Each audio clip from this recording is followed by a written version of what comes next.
शौर्य। तो आज हमारा टॉपिक है cash flow statement with adjustment. अरे शौर्य, इधर देख। तो लास्ट क्लास में हमने जो विदाउट एडजस्टमेंट किया था, तुमने कंप्लीट फॉर्मेट देख लिया कि ऑपरेटिंग, इन्वेस्टिंग, फाइनेंसिंग में क्या क्या आता है। एक बार फिर से रिकॉल कर लेते हैं। ऑपरेटिंग एक्टिविटी यानी बिजनेस का जो मेन ऑपरेशन है, नॉर्मल कोर्स ऑफ एक्टिविटी से जो पैसा आता जाता है, जैसे गुड सेल करना, परचेज करना, एक्सपेंसेस की पेमेंट करना, जैसे सैलरी पे करना, रेंट पे करना, ये सब हमारी कौन सी एक्टिविटी में आएगा? Operating activity. ये क्वेश्चन आता है एक नंबर का। एक दूसरा था इन्वेस्टिंग एक्टिविटी। तो डीजल इन्वेस्टिंग एक्टिविटी में क्या क्या आता है? Sale of assets, purchase of assets, और तीसरा दिया income on investment.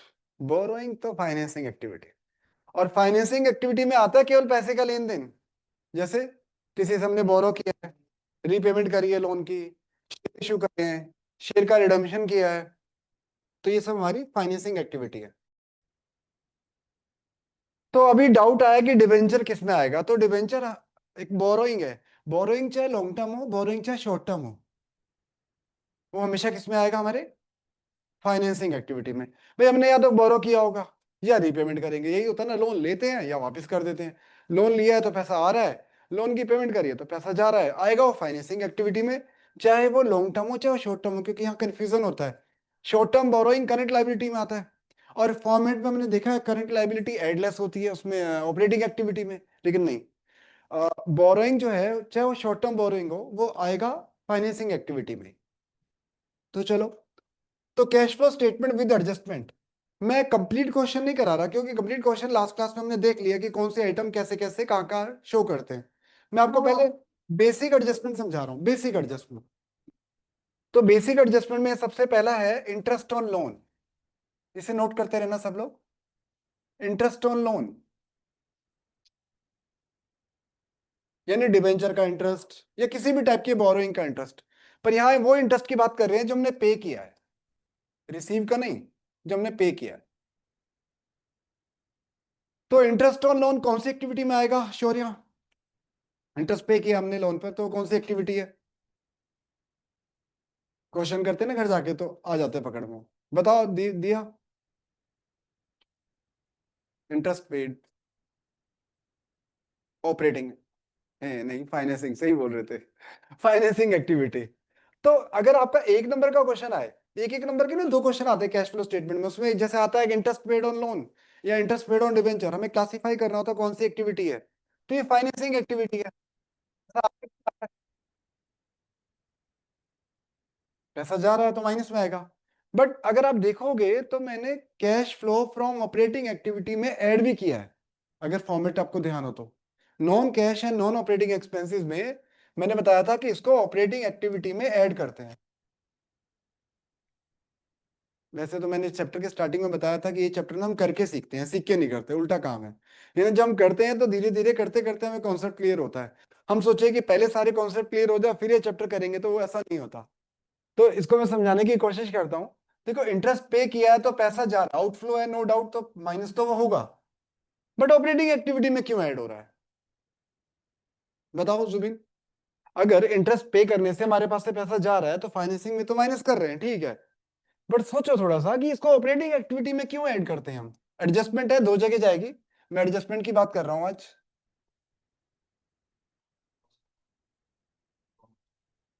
Very good. क्योंकि वो हमने प्रॉफिट एंड लॉस के डेबिट में डाला होगा एज एक्सपेंस, वो ऑलरेडी प्रॉफिट में से डिडक्ट हो चुका है। अब तो डबलिंग हो जाएगी।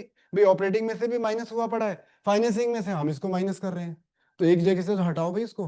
तो इसलिए ऑपरेटिंग में से वापस ऐड कर देते ताकि उसका इफेक्ट नलीफाई हो जाए। क्योंकि प्रॉफिट में से माइनस हो चुका है इसलिए वहां उसको ऐड कर दिया, वहां से इफेक्ट हट गया। अब क्योंकि पैसा जा रहा है तो फाइनेंसिंग में से माइनस हो गया। तो कहने का मतलब अभी के लिए इतना याद रखो कि इंटरेस्ट पेड ऑन नॉन या interest paid on debenture financing में से माइनस होगा और ऑपरेटिंग में ऐड होगा। ठीक है, लॉजिक बाद में धीरे धीरे क्लियर हो जाएगा। फिर से बता रहा हूँ, हर एडजस्टमेंट दो जगह जाएगी, ये बात हमेशा याद रखना। जो आइटम बैलेंस शीट में नहीं है वो एडजस्टमेंट है और उसका इफेक्ट दो जगह होगा। डिविडेंड पेड,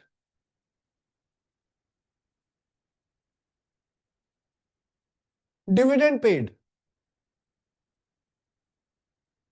कौन सी एक्टिविटी है? सोचो, ऊंचा बोलो। अगर आपको याद हो तो ऑपरेटिंग एक्टिविटी में मैंने एक्स्ट्रा ऑर्डिनरी आइटम में सबसे ऊपर लिखवाया था प्रपोज्ड डिविडेंड, ऐड करते हैं। और दूसरा मैंने बताया फाइनेंसिंग में से माइनस करते हैं। है तो ये फाइनेंसिंग एक्टिविटी, डिविडेंड की पेमेंट करना, और फाइनेंसिंग में से माइनस करते हैं, और लॉजिक वही है। तो एक्स्ट्रा ऑर्डिनरी आइटम में हम इसको ऐड भी करते हैं, ऑपरेटिंग एक्टिविटी में हम इसको ऐड भी कर देते हैं, वही सेम लॉजिक। नोट करते रहना सब, क्योंकि यही एडजस्टमेंट है जो एग्जाम में आएंगी।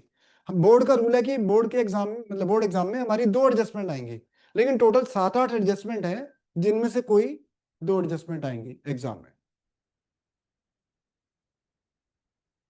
Interest and dividend received, interest या डिविडेंड रिसीव्ड।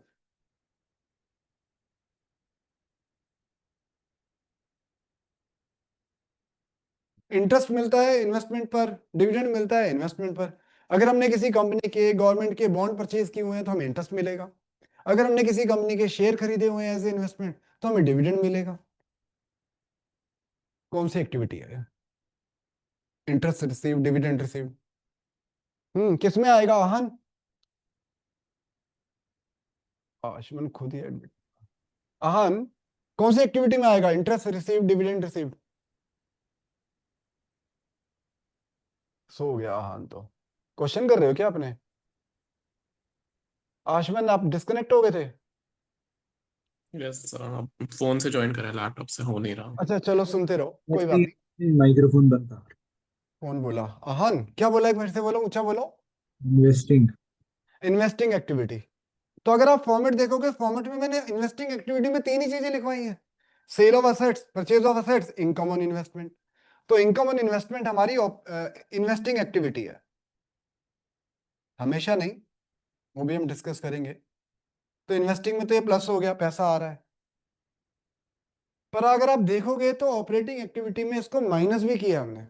जो मैंने ऑपरेटिंग एक्टिविटी का फॉर्मेट बनाया उसमें लिखा है ना, इंटरेस्ट रिसीव, डिविडेंड रिसीव, ये माइनस होता है। क्यों माइनस होता है? भाई सेम लॉजिक,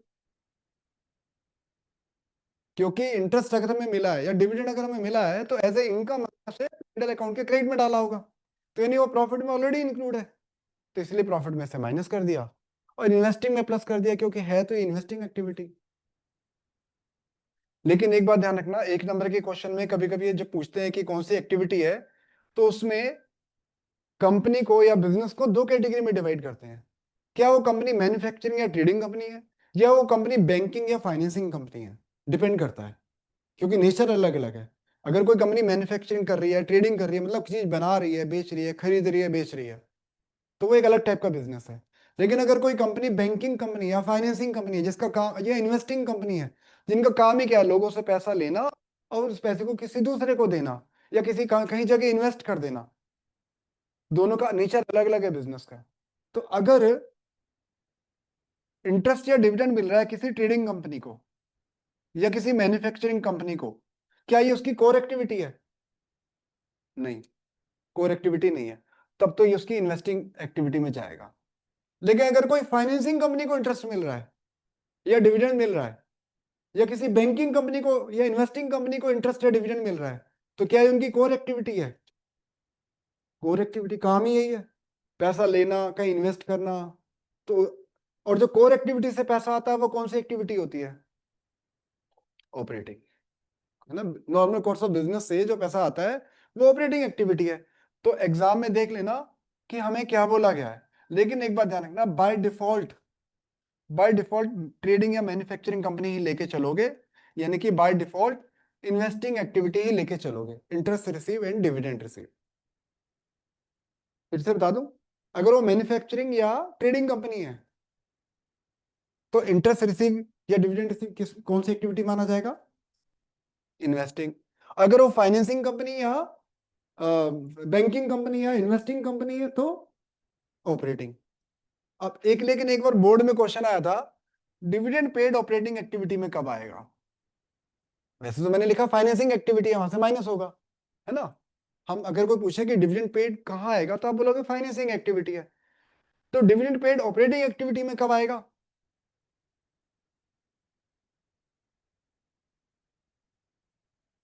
एक बार आया था बोर्ड में क्वेश्चन। हाँ नहीं, डिविडेंड जैसे अभी बात है नहीं, जैसे इंटरेस्ट एंड डिविडेंड रिसीव, अगर वो ट्रेडिंग कंपनी है तो वो इन्वेस्टिंग एक्टिविटी है, अगर वो फाइनेंसिंग कंपनी है तो ऑपरेटिंग एक्टिविटी है। ऐसे ही मैंने बताया डिविडेंड पेड फाइनेंसिंग एक्टिविटी में आता है, फाइनेंसिंग एक्टिविटी है, पर ऑपरेटिंग में कब आता है? इसका आंसर है नेवर। बच्चे जब एग्जाम दे के आए ना मेरे पास, सर देखना कैसा क्वेश्चन है वो, डिविडेंड पेड जो है ऑपरेटिंग में कब आता है, आपने तो बताया ही नहीं मेरे को कभी, आप लोगों ने तो कभी बताया ही नहीं। तो इसलिए याद रखना, डिविडेंड पेड कभी भी, dividend paid is always financing activity. रटवा के भेजा था एक बार अपने बेटे को, 12th में था वो, dividend paid is always financing activity, फिर भी एग्जाम में गलत करके आया था। दिल करता था एक तड़ाक थप्पड़ रख के दूं। तो याद रखना इस बात को, प्री बोर्ड में अगर पूछ लेते हैं तो dividend paid is always financing, dividend paid हमेशा फाइनेंसिंग एक्टिविटी है।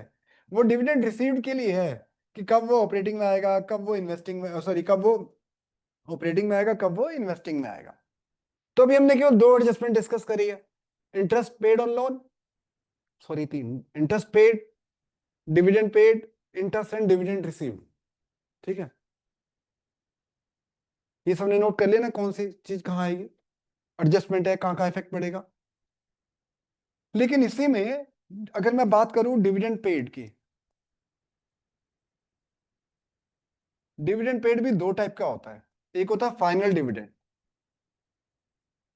फाइनल डिविडेंड जिसे हम प्रपोज डिविडेंड भी कह देते हैं, प्रपोज्ड फाइनल डिविडेंड। एक होता है इंटरिम डिविडेंड, इंटरिम मतलब ईयर के मिड में। एक होता है फाइनल डिविडेंड जो ईयर के एंड में देते हैं प्रपोज करके। ट्रीटमेंट दोनों का ही सेम है, ट्रीटमेंट दोनों का ही सेम है, मतलब डिविडेंड पेड जो है वो हमेशा फाइनेंसिंग में से माइनस होगा और हमेशा ऑपरेटिंग में प्लस होगा, अकाउंटिंग ट्रीटमेंट सेम है। लेकिन फिर क्या डिफरेंस आता है कि जो आपको फाइनल डिविडेंड दिया होगा वो आपको लास्ट ईयर का भी दिया होगा, वो आपको करंट ईयर का भी दिया होगा। और इंटरिम डिविडेंड जो होता है वो खाली करंट ईयर का ही होगा, लास्ट ईयर का या और कोई है तो इग्नोर कर देना। तो पहले बात करता हूं मैं फाइनल डिविडेंड की। कंपनी ईयर के एंड में कंपनी के डायरेक्टर जो होते हैं वो कंपनी के एंड में डायरेक्टर मीटिंग में डिसाइड करते हैं भाई कितना डिविडेंड प्रपोज करना है अगले साल में, कितना इस साल जो कमाया उसमें से कितना डिविडेंड देना है। तो वो डिविडेंड जो होता है अगले साल दिया जाता है, उसका जो अकाउंटिंग ट्रीटमेंट होता है वो अगले साल होता है। तो यानी इस साल जो हम कैश फ्लो स्टेटमेंट बना रहे हैं, इस साल जो हमने डिविडेंड पे किया होगा वो इस साल का डिविडेंड होगा, पिछले साल का होगा, पिछले साल का, क्योंकि इस साल का डिविडेंड जो भी होगा वो अगले साल होगा। अकाउंटिंग ट्रीटमेंट भी नेक्स्ट ईयर होना है, पेमेंट भी नेक्स्ट ईयर होनी है। तो यानी कि करंट ईयर के डिविडेंड को तो इग्नोर कर दो, क्वेश्चन में कुछ करना ही नहीं उसका। आपको जो भी करना है वो किसके ईयर करना है, लास्ट ईयर का। हमेशा याद रखना प्रपोज डिविडेंड आपको 2 दिए होंगे, लास्ट ईयर का भी दिया होगा, करंट ईयर का भी। तो आपको लास्ट ईयर के डिविडेंड का ही करना है। करना क्या है, डिविडेंड पेड का करना क्या है, ऊंचा बोल दो, ऊंचा बोलो, समझ नहीं आया।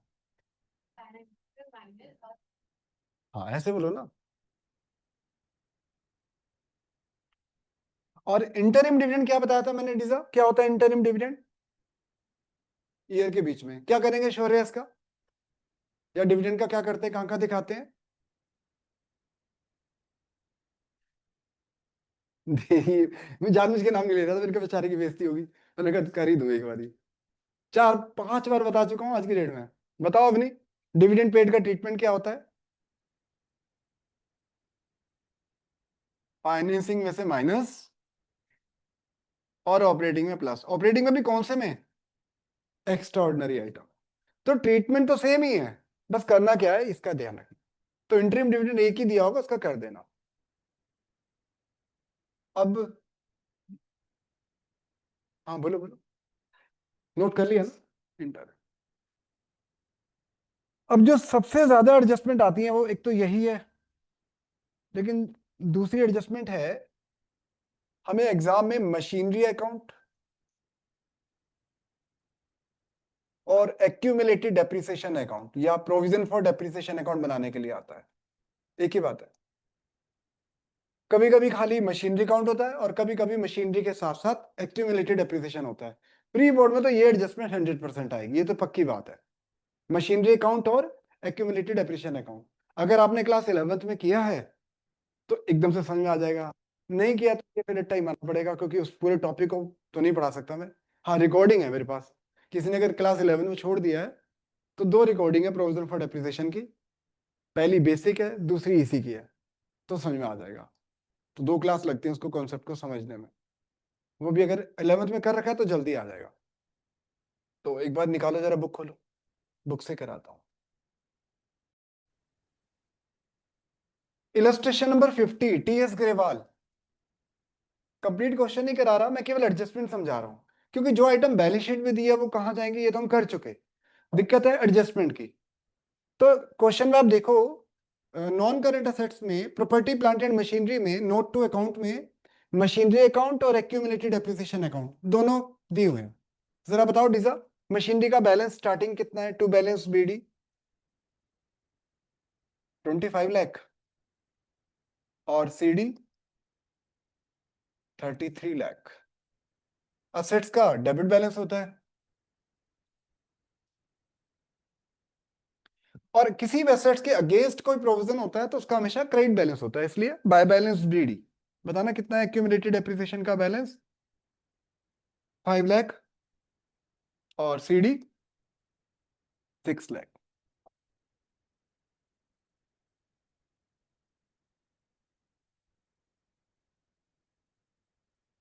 नोट कर लो, पहले बैलेंस लिख लो।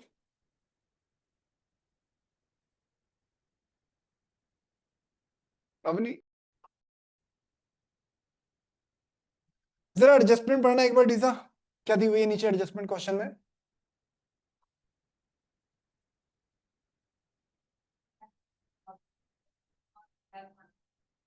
A machinery whose original cost rupees 8 lakh, accumulated depreciation rupees 3,20,000, तो book value at the time of sale कितनी हुई? कॉस्ट में से एक्यूमुलेटेड डेप्रिसिएशन माइनस कर दो तो जो बचेगा वो क्या होगा? Book value. And sold for rupees 6,40,000, कितने का प्रॉफिट हुआ? 160? नहीं,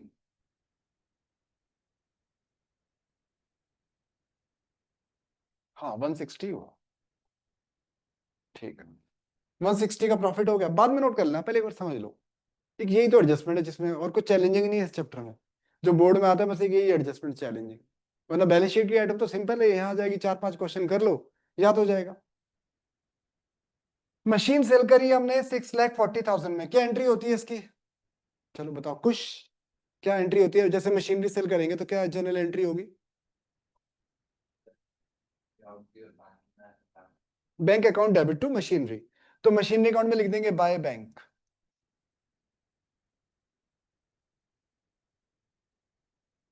बेचने से लॉस हुआ है, सॉरी प्रॉफिट हुआ है 160, बताओ कौन बताएगा? आप बताओ Suhani. Machinery account debit to profit and loss account, ज्यादा अच्छा रहेगा, प्रॉफिट एंड लॉस अकाउंट लिखो 160। लेकिन एक एक्स्ट्रा एंट्री और होगी, अगर क्वेश्चन में एक्यूमुलेटेड डेप्रिसिएशन अकाउंट हमने मेंटेन किया है, बैलेंस ऐसे लिखिए हमने अकाउंट बनाया है, तो at the time of sale of assets उसका जो डेप्रिसिएशन है एक्यूमुलेटेड उसको भी कैंसिल करना पड़ेगा, तो उसकी एंट्री होगी accumulated depreciation account debit to machinery.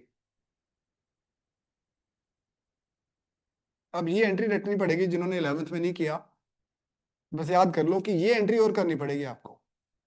Eight the time of sale of assets जो उसका एक्यूमुलेटेड डेप्रिसिएशन है उसको हम डेबिट करके कैंसिल कर रहे हैं और मशीनरी को क्रेडिट करके कैंसिल कर रहे हैं। अब इसकी करनी है ledger posting by accumulated depreciation और एक्यूमुलेटेड डेप्रिसिएशन में टू मशीनरी।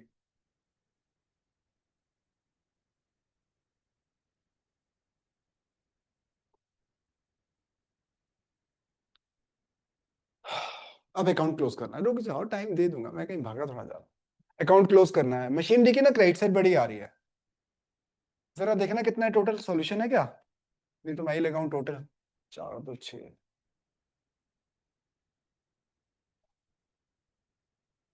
और टू बैंक कितना आया? 16 क्या? देख, ये आया परचेज ऑफ मशीनरी, और मशीनरी परचेज करने की एंट्री होती है machinery account debit to bank, तो मशीनरी अकाउंट में लिख दिया टू बैंक। भाई 25 लाख की थी, बेच भी दी, फिर भी 33 लाख हो रही है, तुमने खरीदी ही होगी। ऐसे ही एक्यूमुलेटेड डेप्रिसिएशन अकाउंट से क्या निकलेगा? करंट ईयर का डेप्रिसिएशन। ईयर बाय ईयर जो हम डेप्रिसिएशन चार्ज करते हैं मशीनरी पर, तो उसकी क्या एंट्री होती है? कुछ डेप्रिसिएशन जब चार्ज करते हैं मशीनरी पर, तो उसकी क्या एंट्री होती है?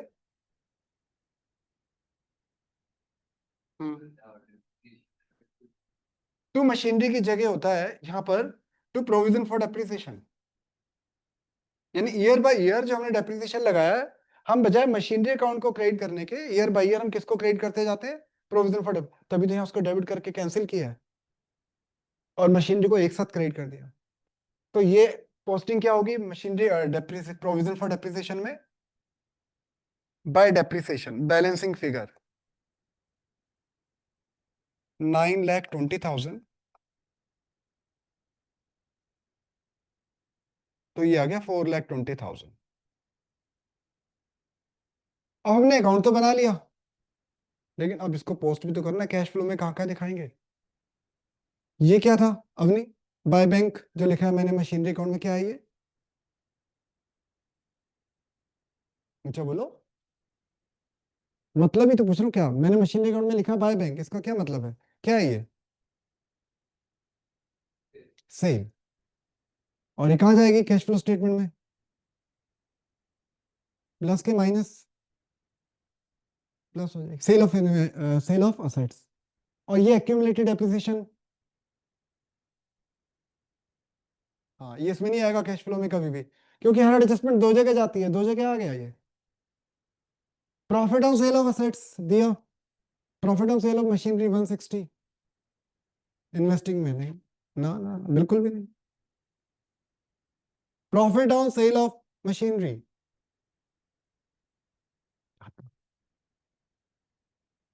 नहीं आ रहा याद। ऑपरेटिंग में से माइनस, देख लो कितनी प्रैक्टिस की है अगर जाके। परचेज ऑफ असेट्स, ये परचेज थी ना, ये कहाँ दिखाएंगे उदया? हाँ मुझे क्या पता, मेरा क्या, अच्छा तुम्हें तो कर ही नहीं दी, बताओ डीजा। प्लस के माइनस, पैसा आ रहा है कि जा रहा है?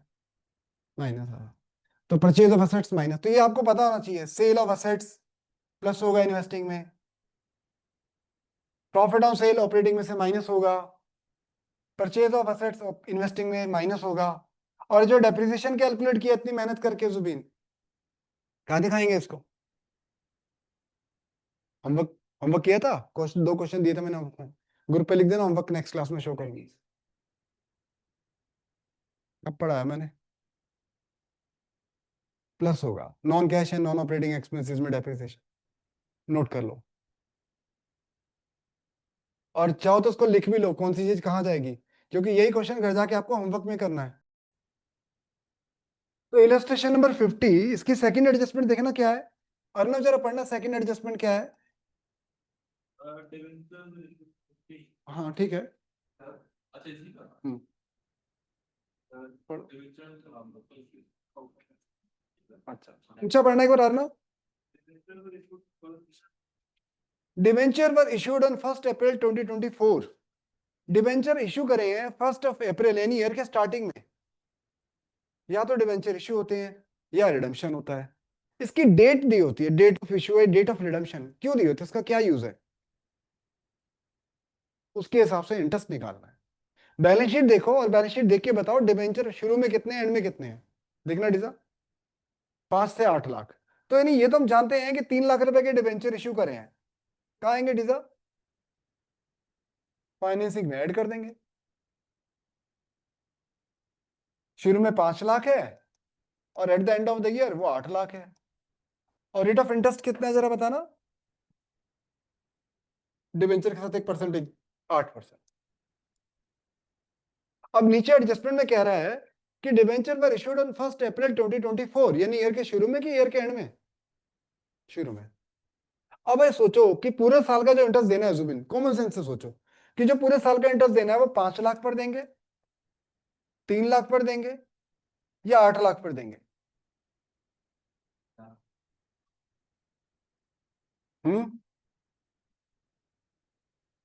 क्या कहते हो अपनी कॉमन सेंस से सोच के बताओ भाई, या तो 5 लाख पे इंटरेस्ट दोगे, या 3 लाख पे दोगे, या 8 लाख पे दोगे, कैसे कितने पे दोगे?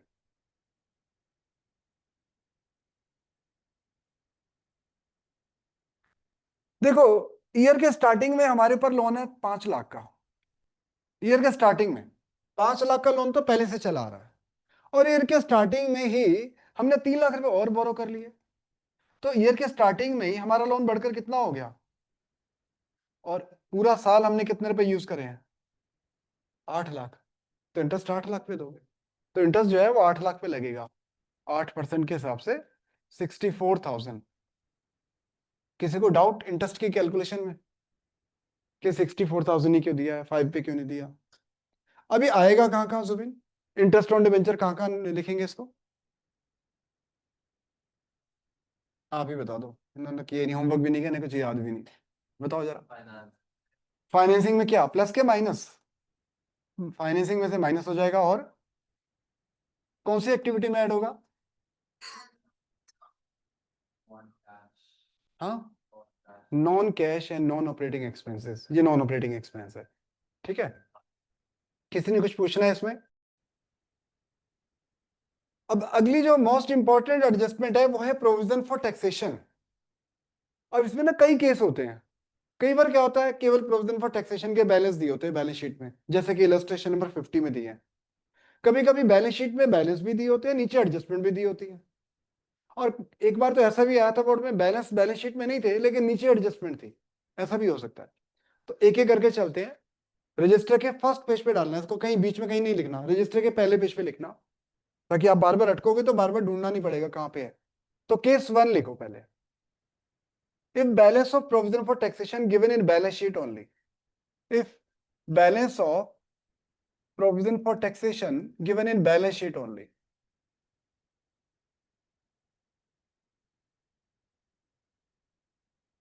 there is no other information.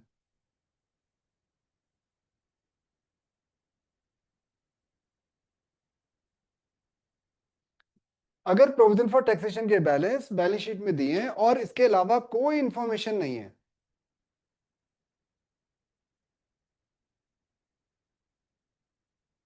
क्या करते हैं उसको? करंट ईयर का तो जाने तो दोनों ही ऑपरेटिंग है। करंट ईयर का तो, और प्रीवियस ईयर का। आप सही बोल रहे थे, अकाउंट तब बनेगा जब एडजस्टमेंट भी दी होगी। ठीक है, तो अगर क्वेश्चन में खाली प्रोविजन फॉर टैक्सेशन के बैलेंस दिए हो, अब ये सोचो टैक्स का होता क्या है। At the end of the year जब 31 मार्च अकाउंट क्लोज होते हैं, हम फाइनेंशियल स्टेटमेंट बनाते हैं तो अंदाजा लगा लेते हैं हमें कितना टैक्स देना पड़ेगा। इनकम तो हमारे सामने है ही। अभी टैक्स लेकिन अभी नहीं देना, टैक्स देना होता है हमारे पास, डेट होती है 31 अक्टूबर तक की। टाइम होता है, आराम से रिटर्न फाइल करो, आराम से करो। अभी अंदाजे से आप प्रोविजन बना लेते हो। अभी 31 मार्च को आप अंदाजे से क्या बना लेते हो, प्रोविजन की भैया इतना टैक्स देना पड़ेगा। बाद में आराम से देते रहते हैं, लेकिन बीच में ईयर चेंज हो गया, वो तब अगला साल आ गया। तो इसलिए जब आपको प्रोविजन फॉर टैक्सेशन के बैलेंस दिए होंगे, तो एक आपका ओपनिंग बैलेंस होगा ऑब्वियसली, और एक क्लोजिंग बैलेंस होगा। तो इनका डिफरेंस कभी नहीं लेना, टैक्स का डिफरेंस कभी नहीं लेना कि ओपनिंग क्लोजिंग का डिफरेंस कितना है। आपको ओपनिंग बैलेंस को, अब मुझे बताओ दिमाग लगा के, हमने जो पेमेंट करी होगी वो किसकी करी होगी, प्रीवियस ईयर की कि करंट ईयर की? प्रीवियस ईयर की। तो प्रीवियस ईयर का यानी जो ओपनिंग बैलेंस है वो है हमारा टैक्स पेड। और टैक्स पेड को हमेशा हम क्या करते हैं, ऑपरेटिंग एक्टिविटी में से माइनस करते हैं। अगर आप फॉर्मेट देखोगे तो सबसे लास्ट में लिखा है, फॉर्मेट में सबसे लास्ट में। और जो क्लोजिंग बैलेंस है, यानी ये वो है जो प्रोविजन अभी हमने बनाया है, जिसकी पेमेंट अभी अगले साल होगी। तो यह है प्रोविजन फॉर टैक्स मेड, जिसे टैक्स प्रोवाइडेड भी बोलते हैं।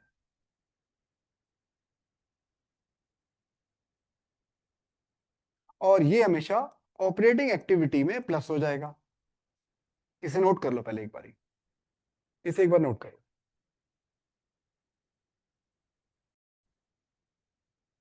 अब लिखो केस 2, वो था केस 1, अब है केस 2। केस 2 में जब प्रोविजन फॉर टैक्सेशन के बैलेंस भी दिए होंगे, नीचे इंफॉर्मेशन भी दी होगी। If balance of provision for taxation given balance sheet,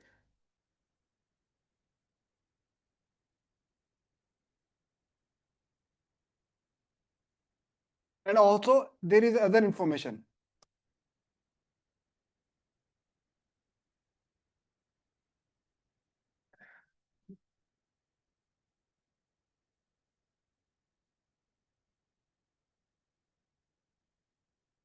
कि आपको बैलेंस शीट में बैलेंस भी दिए हैं और उसके अलावा बैलेंस शीट के नीचे एक इंफॉर्मेशन भी दी है।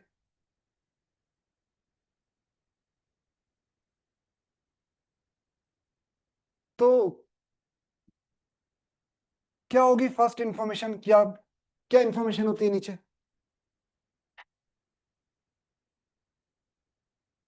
और या तो टैक्स कितना पे हुआ है या फिर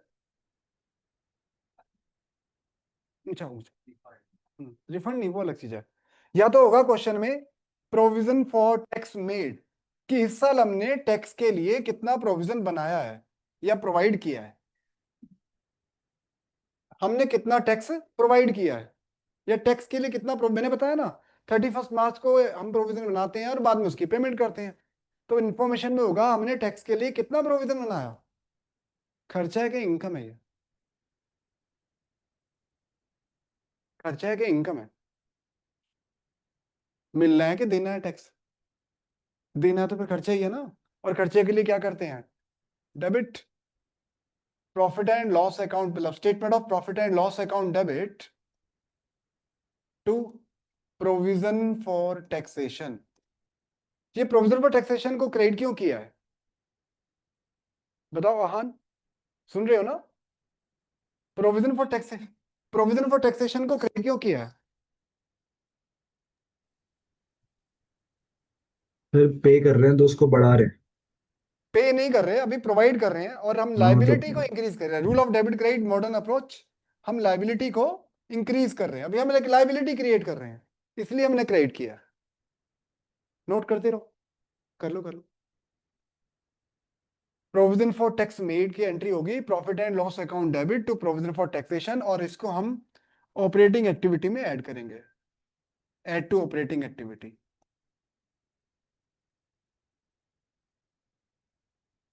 टैक्स मेड ऑपरेटिंग एक्टिविटी में ऐड होता है, फॉर्मेट में हमने लिखा ही है, एक्स्ट्रा ऑर्डिनरी आइटम में।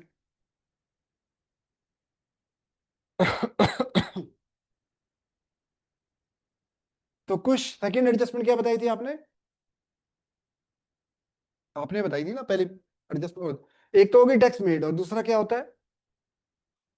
पेड। पेड टैक्स पेड, पे भी तो किया होगा हमने इस साल टैक्स। ये तो वो है जितना प्रोविजन बनाया है, कुछ टैक्स पे भी तो किया होगा, तो टैक्स पेड। तो ये दो इंफॉर्मेशन होती है नीचे, या तो टैक्स के लिए प्रोविजन बनाने के लिए बोला होगा या टैक्स पे किया होगा। क्या एंट्री होगी इसकी बताओ जुबिन, सोचो दिमाग से सोचो, टैक्स पे करने की जनरल एंट्री क्या बनेगी?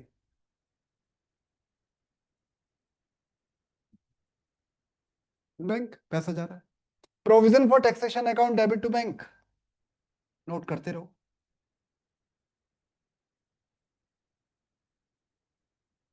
Provision for taxation account debit to bank.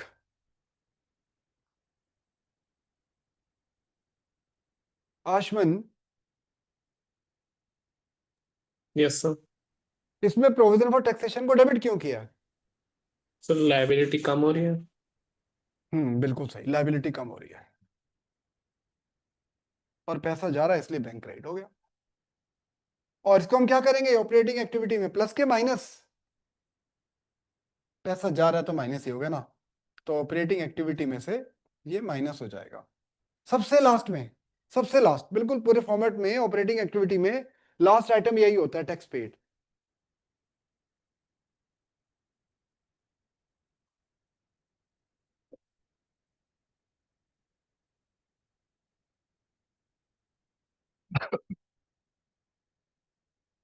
कर लिए नोट सबने? इलस्ट्रेशन नंबर 50 देख रहे थे हम लोग, इलस्ट्रेशन नंबर 50। आप देखो इलस्ट्रेशन नंबर 50 में क्या एडजस्टमेंट दी है टैक्स की? कोई नहीं है। लेकिन बैलेंस शीट में शॉर्ट टर्म प्रोविजन में देखो कितना प्रोविजन है, शॉर्ट टर्म प्रोविजन में मुझे बताओ, प्रोविजन फॉर टैक्सेशन के बैलेंस दिए हैं, क्लोजिंग कितना है और ओपनिंग कितना है, जरा बताना ओपनिंग कितना है, कितना, और क्लोजिंग। अब आप ही बताओ, चलो डीजा क्या करेंगे इसका, रूल देखो, रूल रूल रूल लिखवाया ना मैंने अभी, उसके हिसाब से देख के बताओ। तो जो ओपनिंग बैलेंस है वो तो है हमारा टैक्स पेड, वो तो माइनस हो जाएगा ऑपरेटिंग में, और जो क्लोजिंग है वो है टैक्स मेड, और ये ऑपरेटिंग में प्लस हो जाएगा। ठीक है, अब किसी और क्वेश्चन में देखते हैं, एक बार टैक्स का अकाउंट बनाना भी सीख लेते हैं। Illustration number 49, TS Grewal. देखो जुबिन, देख के बताओ, इलस्ट्रेशन नंबर 49 में प्रोविजन फॉर टैक्सेशन के बैलेंस दिए हैं क्या बैलेंस शीट में? शॉर्ट टर्म प्रोविजन देखो, लाइबिलिटी में शॉर्ट टर्म प्रोविजन बताओ जरा कितना है। ओपनिंग 40 और क्लोजिंग 70। नीचे एडजस्टमेंट क्या है जरा पढ़ के बताओ।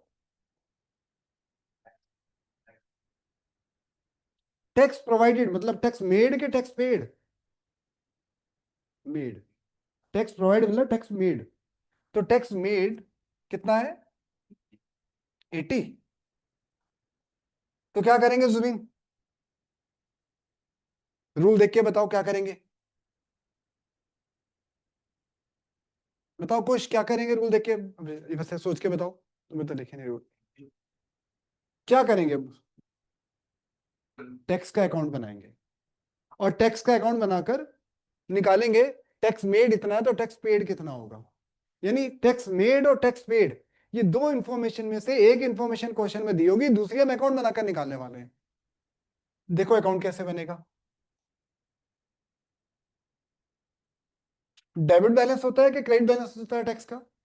क्रेडिट, क्योंकि लाइबिलिटी है। तो बाय बैलेंस बीडी कितना है? बाय बैलेंस बीडी 40 और टू बैलेंस सीडी 70। ये तुमने बैलेंस लिख दिया। रुक जा मैं टाइम दूंगा एक बार से, तो एक मिनट रुक जाओ। अब नीचे है tax made during the year ₹80,000 कि हमने टैक्स प्रोवाइड किया 80,000 का, इसकी जनरल एंट्री क्या लिखवाई है मैंने डीसा,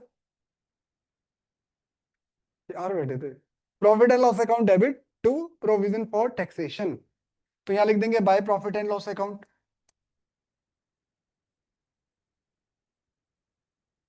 कौन सी साइड बड़ी आ रही है डीसा देखो जरा,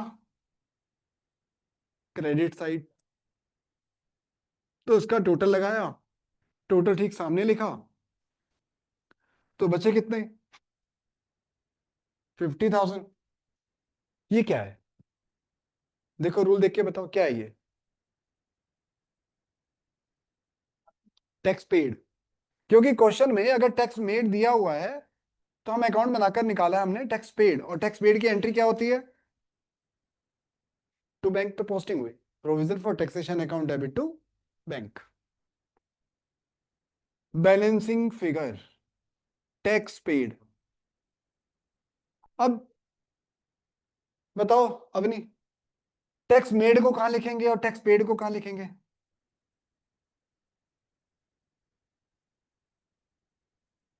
हम्म,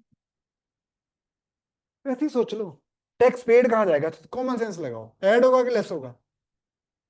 नहीं लेस होगा, पैसा जाता है तो माइनस होता है कैश फ्लो स्टेटमेंट में, पेड पेड, तो टैक्स पेड जो है वो माइनस हो जाएगा ऑपरेटिंग में, और टैक्स मेड, अरे भूल में जाओ तो वैसे सोच लो ना, भाई माइनस किसको करोगे, जो पैसा जा रहा है, पैसा किस में जा रहा है टैक्स पेड में। अब इसे नोट कर लो, यही दो इलस्ट्रेशन करके आना, ट्राई करना, इलस्ट्रेशन नंबर 49 एंड 50, ग्रुप पे होमवर्क डाल दो डीजा, इलस्ट्रेशन नंबर 49 एंड 50।